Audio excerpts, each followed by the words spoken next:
Moi, j'ai fait la prison sous décision de Macky Sall. Et j'ai fait la part des choses. C'est de la démocratie. Je l'ai attaqué démocratiquement. Il a répliqué par le parquet pour le mettre en prison.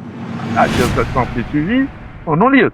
Mais je ne vais jamais dire que c'était un crime contre l'humanité. Que le Sénégal, son pays d'origine, appuie sa candidature pour remplacer M. Guterres.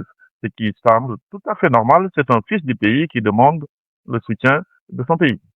La République, aujourd'hui, soutient la candidature de Macky Sall et le peuple sénégalais soutient également la candidature du président Macky Sall. Ousmane Sonko était le principal point d'achoppement justement au soutien du Sénégal à cette candidature.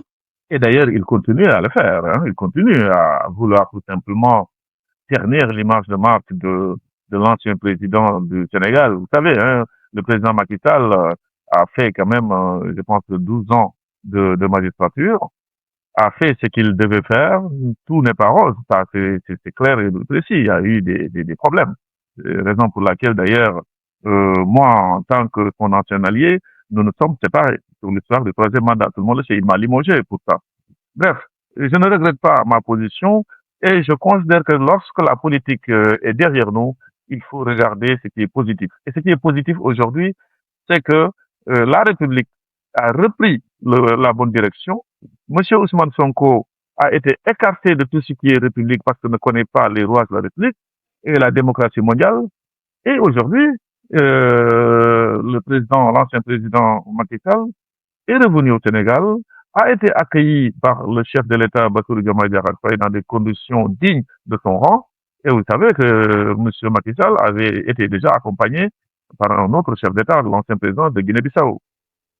Il était dans la salle, mais au moment de parler de choses sérieuses... Le général Mbalo, hein, c'est ça. Mbalo. Au moment de parler de choses sérieuses, les deux chefs d'État, l'ancien et le nouveau du Sénégal, concernant des affaires sénégalaises, se sont tout simplement entretenus en tête-à-tête en demandant gentiment à M. Mbalo de leur permettre de s'entretenir en toute confidentialité. C'est une affaire sénégalaise pour soutenir le président Macky Sall. Mais vous savez que plusieurs organisations et opposants continuent de pointer du doigt le bilan de Macky Sall en matière de droits de l'homme, de répression des manifestations de l'opposition durant son second mandat.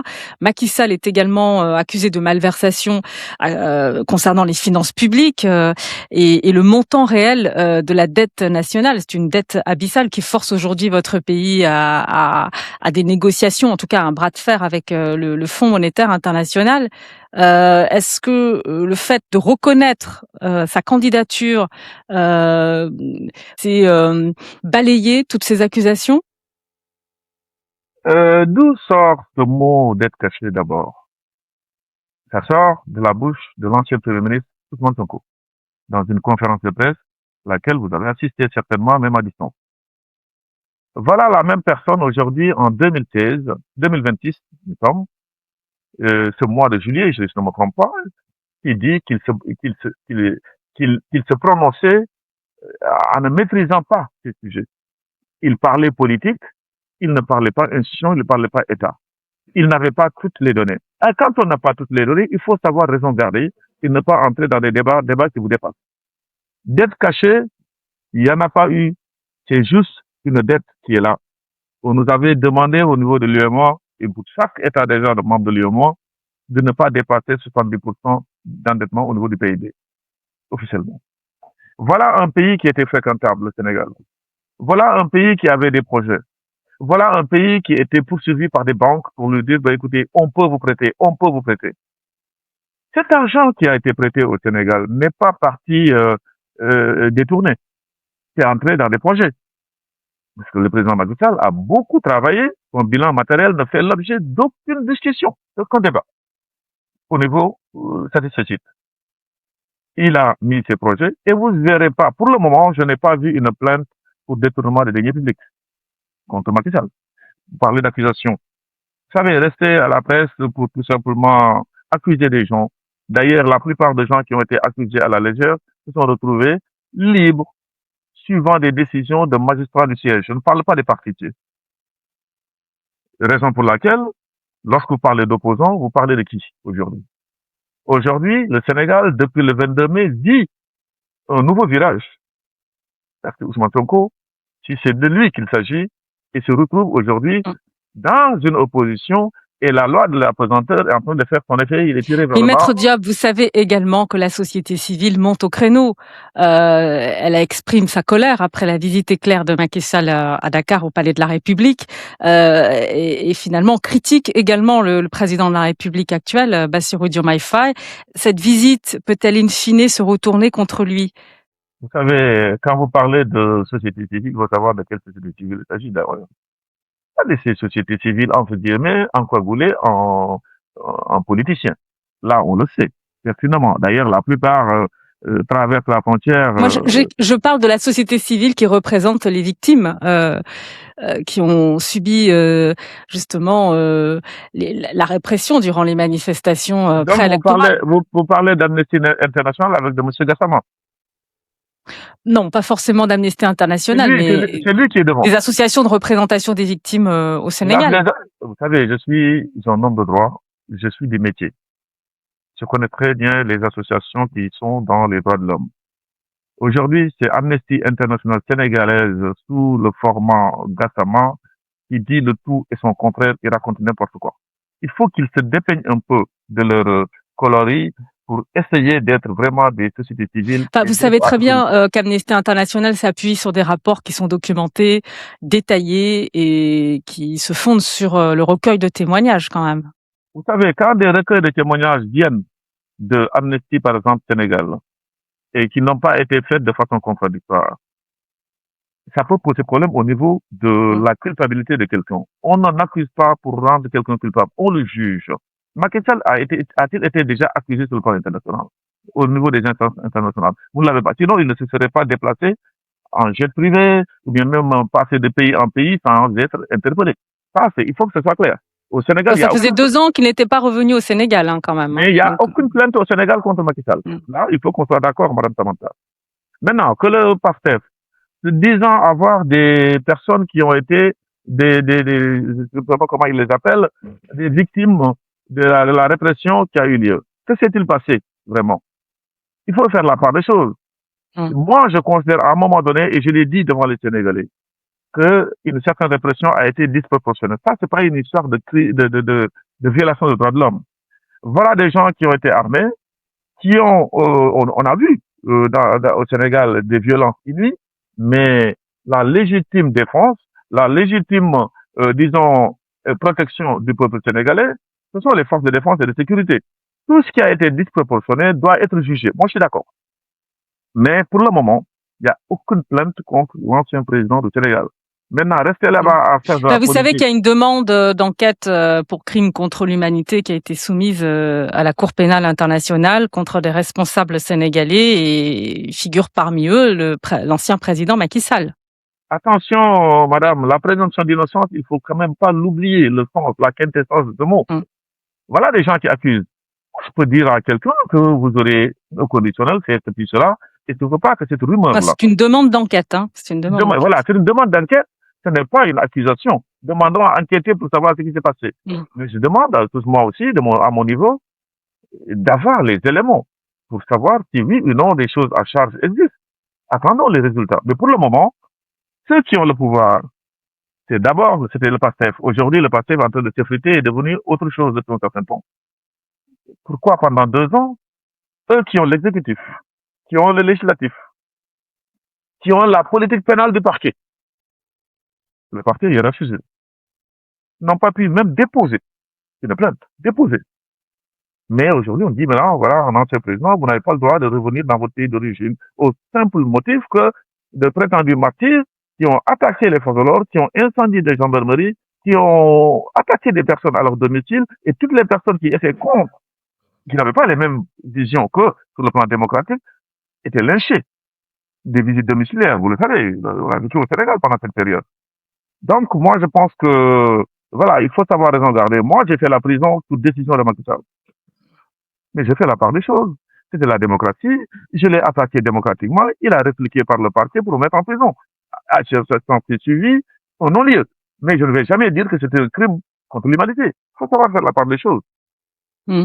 Alors justement, pour revenir à cette visite éclair au Palais de la République, Macky Sall reste le chef de l'APR, l'un des principaux partis au Sénégal. Le président Bassirou, il est en quête de soutien face à Ousmane Sonko et au PASTEF. Un pacte est-il en vue entre les deux hommes? Faut pas Au-delà l'écarter. du soutien, je veux dire, qui concerne la candidature à l'ONU.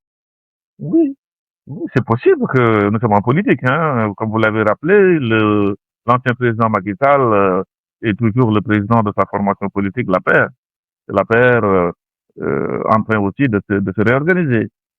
Maintenant, il faudra pas écarter la possibilité d'avoir une coalition entre Diomaye président, la coalition du président de la République, lequel d'ailleurs va créer sa formation politique le 8 août prochain, que ne peut pas être dans une coalition sans pouvoir quand même avoir même une formation politique.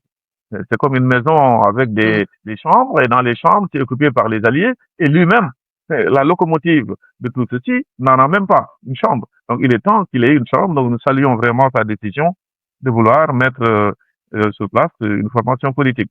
Donc, faut rien écarter. Maintenant, ceux qui crient de l'autre côté se sentent vraiment aujourd'hui écartés. C'est le PASTEF qui aujourd'hui ont subi de plein fouet son arrogance. Mmh. Macky Sall a fait voter une loi d'amnistie avant la fin de son mandat, en échange d'une protection, contre des poursuites judiciaires. Aurait-il proposé, par exemple, ce soutien de l'APR à je le dis encore, l'un des principaux, partis politiques, au Sénégal? Est-ce qu'il a proposé justement, ce soutien en échange, de l'amnistie? Vous Puisqu'il était question savez, d'abroger cette loi. moi, je ne suis pas pour le monnayage des choses. Oui, vous me soutenez ici, je vous fais ceci. Non. Je ne crois même pas que le président Bassirou Diomaye Faye soit dans ces dispositions. Ce qui est clair et précis, vous avez parlé de la loi d'amnistie de 2024, juste la veille de l'élection présidentielle. Moi, j'ai condamné, j'ai critiqué cette loi d'amnistie. Voilà. Cette loi d'amnistie était destinée pour à tout simplement permettre à certaines personnes qui seraient dans certaines conditions, circonstances, Et vous êtes amnistiées. favorable à son abrogation ou pas? Oui, oui, 3 fois. Parce que j'ai été candidat à la présidentielle. Ce qui m'a empêché d'être candidat personnellement, c'est dû au fait que j'étais en prison au moment où on déposait les candidatures. Donc, le chèque de caution n'a pas pu arriver au niveau de la caisse de dépôt et consignation parce que j'étais en prison. Le parquetier qui dépendait de l'exécutif, c'était Macky Sall, avait empêché que mon mandataire vienne récupérer le chèque alors que j'étais en prison. Bref, je suis notre formation politique endégorie, c'est-à-dire le compagnonnage dans la dignité, est contre la loi d'amnistie. C'est pourquoi nous avions voulu que dès l'accession à la magistrature suprême du PASTEF, qui était la locomotive, et nous, Diomaye président, que cette loi-là soit tout simplement abrogée. Tel Mmh. était d'ailleurs l'engagement pris fermement par Ousmane Sonko. Alors, que s'est-il passé lorsqu'il s'est retrouvé aussi bien majoritaire à l'Assemblée nationale, là où on fabrique les lois? Lorsqu'il se retrouve au gouvernement, l'homme le plus puissant, entre guillemets, après le chef de l'État, le président de la République, lui a laissé beaucoup de pouvoir. Il n'a jamais voulu dans la pratique. Et Mmh. officiellement, il disait qu'il voulait abroger la loi, mais dans la pratique, qu'est-ce qu'il a fait? Il est parti nuitamment voir un juge d'instruction pour obtenir une ordonnance de non-lieu avant d'aller faire voter une loi qui aujourd'hui le Conseil constitutionnel l'a tout simplement sanctionnée. Mmh. Donc, si une loi est sanctionnée dans ces conditions, alors qu'il est très furtif pour aller créer une nouvelle ou bien de nouvelles propositions de loi venant des députés, parce que même là, son statut de député reste Mais aussi. est-ce que Bassirou Diomaye Faye va pousser en faveur d'une abrogation de la loi d'amnistie, une abrogation que ne souhaite pas Macky Sall, encore une fois, hein? Oui, mais bon, c'est pas parce que Macky Sall ne veut pas de la loi d'amnistie, lui, qui l'a fait voter, que le président Diomaye va tout simplement dire tout ce que Macky veut, il va le faire. Macky Sall Mmh. a été battu et sa formation et ses candidats battus par le président Diomaye Faye, qui est le président des Sénégalais et sur le plan constitutionnel. Donc, à lui de dérouler son programme de Diomaye président, qui était un programme d'abrogation de la loi d'amnistie. Le Diomaye président est pour l'abrogation de la loi d'amnistie et on verra qui est responsable de quoi. Concernant la candidature de Macky Sall à l'ONU, approuvez-vous cette candidature? Moi, j'approuve la candidature et je salue sa candidature. Je l'ai dit l'autre jour, je pense que c'était au mois de mars, je pense, au Sénégal, une chaîne très suivie. Je suis membre de la coalition de mon président, certes, mais je considère qu'en tant que fils du Sénégal, politicienne mise de côté, va jusqu'à ce que tout le monde entier, aujourd'hui, parmi les candidats qui sont en face de M. Macky Sall, tout le monde semble créditer sa candidature et ce serait quelque chose de bien pour l'Afrique, pour le Sénégal en particulier, mais pour le monde. Et cette position ne relève pas d'un calcul politique aujourd'hui, parce que Non, pas du l'APR tout. plus la coalition Diomaye président, c'est une addition qui pèse lourd face à PASTEF. Non, il n'y a pas de connotation politique derrière tout ça, derrière le fait que le président Macky Sall, 2 ans après seulement, vient actuellement au Sénégal. Non. Si ceux qui voient en cela un calcul politique savent pertinemment qu'ils sont conjugués au passé si une coalition entre l'APR, formation de l'ancien président, et le Diomaye président, aujourd'hui la coalition de l'actuel président, se link pour aller vers les législatives. Et comme vous l'avez rappelé, cette Assemblée nationale sera dissoute bientôt. En mars dernier, une vingtaine de pays membres de l'Union africaine, dont le Sénégal, ont refusé de soutenir la candidature de Macky Sall, on va dire via une procédure de silence. Comment vous analysez ce signal? Est-ce que c'est un déni de légitimité pour la candidature de l'ancien Là aussi, président? il a été dit beaucoup de choses qui aujourd'hui attestent que c'était inexact. Le chef de l'État du Sénégal est sorti pour expliquer ce qui s'est passé. Il n'avait pas été saisi officiellement. Monsieur le président Bassirou Diomaye Faye n'est pas une personne lambda. Il représente une nation. C'est la première institution du Sénégal. Si on veut le saisir concernant une candidature fut-elle de Macky Sall, ça doit passer par les voies idoines, c'est-à-dire le saisir officiellement. Il n'avait pas été saisi officiellement, raison pour laquelle dit qu'il ne se prononce pas sur un sujet pour lequel il n'est pas saisi. Maintenant qu'il est saisi officiellement, vous avez vu qu'est-ce qui s'est passé le 17 hier. Voilà. Et s'agissant des autres pays membres de l'Union africaine? Alors, vous savez, au niveau des autres pays membres de l'Union africaine, la majorité soutient la candidature du président Macky Sall. Ça, je pense qu'il n'y a pas de débat dessus. Ce qui s'est passé au niveau de l'Union africaine, c'est tout simplement des pays qui demandaient un peu plus de temps pour pouvoir se prononcer, alors qu'il n'y avait pas de veto. Aujourd'hui, la candidature de Macky Sall ne fait l'objet d'aucun doute concernant son soutien par les Africains. Alors c'est vrai que Macky Sall dispose d'un excellent réseau international. Pensez-vous qu'il a ses chances? Il a beaucoup plus de chances que tous les autres candidats. Regardez la candidature, je pense, de l'ancienne chef d'État de l'Argentine, si je ne me trompe pas. C'est son propre pays qui s'est opposé à sa candidature, officiellement. Ce n'est pas le cas du Sénégal. Le Sénégal s'était juste abstenu, faute d'avoir été saisi. Maintenant que le président Macky Sall est venu saisir officiellement le président sénégalais, ce dernier l'a accueilli, ils ont échangé et ce soutien est acquis. Michel Bachelet, dont vous parlez. Bachelet, voilà, tout à fait. Le continent plaide en faveur de réformes profondes de l'ONU. Il attend un siège permanent au Conseil de sécurité, dont les membres se contentent de déclarations favorables. Mais bon, les lignes ne bougent pas vraiment. La candidature de Macky Sall ne risque-t-elle pas de faire de l'ombre à cette revendication, somme toute légitime? Comme vous l'avez dit, la revendication africaine concernant un poste au Conseil de sécurité est une demande légitime.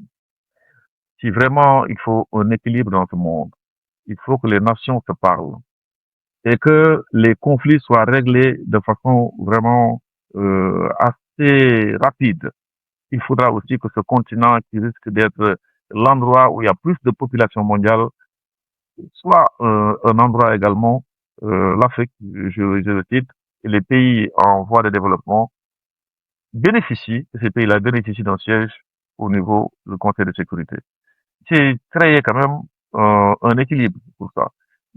L'arrivée potentielle de Macky Sall à la tête de l'ONU pourrait être considérée comme un lot de consolation. Oui, quelque part, oui, on peut le dire, mais l'Afrique c'est une crainte réelle? Oui, mais moi je considère que l'Afrique Est-ce que la coalition Diomaye président va se muer en un parti uni? Vous savez, là, c'est un débat qui se pose et je pense aujourd'hui même nous avons une rencontre au King Fahd Palace avec Madame Aminata Touré, Dr Aminata Touré, qui est la superviseure nationale, sur les contours, le périmétrage de tout ceci. Donc, le contour, le périmétrage va être fait. Ceux ou celles qui sont à même de vouloir aller dans la formation présidentielle vont le faire. Ce sera un parti avec sa dénomination. Autour continueront d'exister les alliés que nous sommes. Nous avons des alliés au niveau du président.